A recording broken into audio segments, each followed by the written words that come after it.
But Eli had seen drivers toggle between those before. She glanced up at the rearview mirror, but his eyes were on the road, and he had put on a pair of dark glasses. "Right," she said.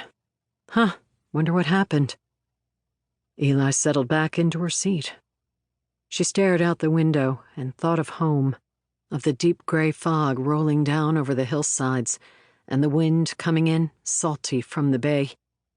She was homesick. Even in the same state, the air felt wrong on her skin.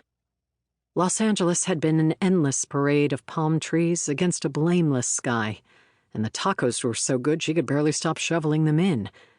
But the traffic had left her feeling exhausted upon every arrival.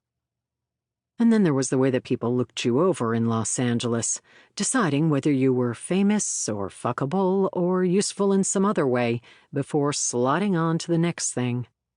Her audiences had been lively and engaging, but draining, and after each of her events, she'd wanted nothing but some dinner, a hot bath, and sleep. Maybe a couple fingers of bourbon over ice. Traveling always left her wrung out and unmoored.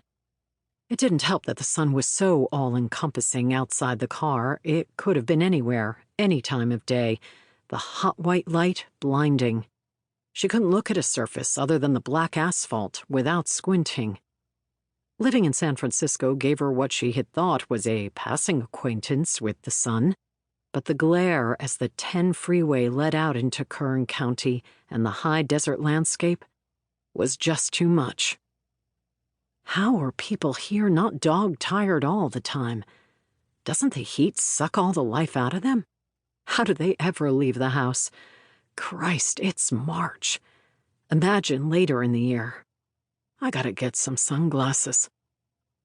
She set the phone beside her on the seat to avoid pawing it in and out of her jeans. She belatedly buckled her seatbelt as they picked up speed. Out the window, the freeway was sliding past, one unfamiliar mile blending into the next. The driver turned his radio on. It annoyed her at first that he had not asked, but then she reminded herself that he probably spent the whole day in his car. She wasn't talking. He was probably both lonely and bored. Let him have his oingo boingo. He changed lanes to get into the faster flow of traffic, and the motion of it made her feel a trifle ill. This heat had produced all kinds of new feelings. She ignored it, drinking the last swallow of the Gatorade. She looked around for a polite place to deposit the bottle. The motion of her head made her dizziness worse, and she tried to blink it away. "Do you have a spot for trash?" she asked him.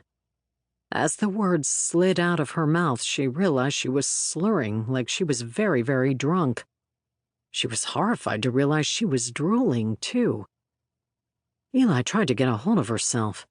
She pushed with her palms and worked to sit up straight, but found that she could not. Her head felt far too heavy for the wet noodle of her neck to have ever supported. Her abs were slack, and her spine was a worm. She sagged against the seat. The seatbelt the only thing keeping her from sliding to the floor. "What's going on?" The words seemed to take a long time to reach her ears.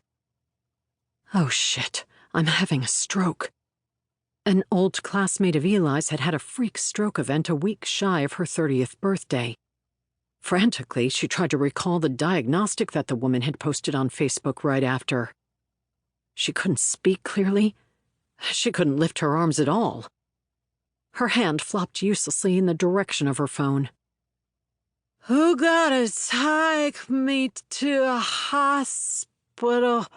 She slurred at him in molasses-thick nightmare slowness. "Something wrong." "Relax," he said clearly, his voice less deep than before. "You are fine." With her last spasm of strength, Eli pulled at the door handle, intending to tumble out of the car.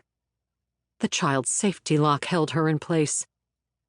"I'm not fine," she thought with her last clear and lucid moment, as her eyes fell closed like heavy curtains.